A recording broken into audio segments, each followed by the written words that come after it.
कि तुम सूरज हो तो पूरब की जगह पश्चिम से निकल नहीं पाओगे।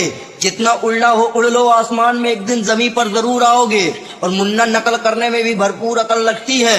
तुम कॉपी चाहे जितनी कर लो मगर मेरे जैसा कभी नहीं बन पाओगे।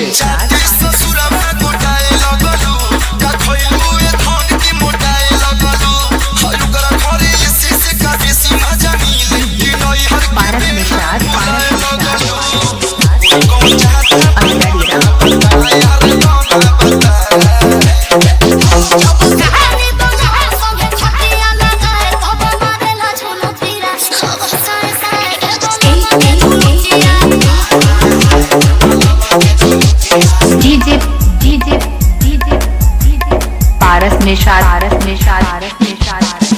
तेरा तेरा माका बाना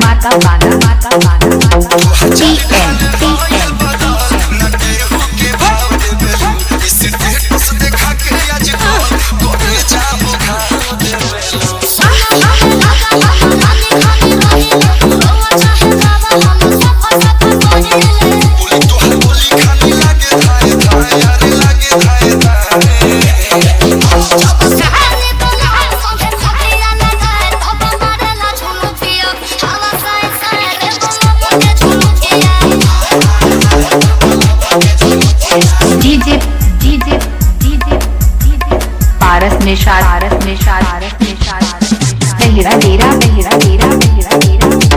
माका बाना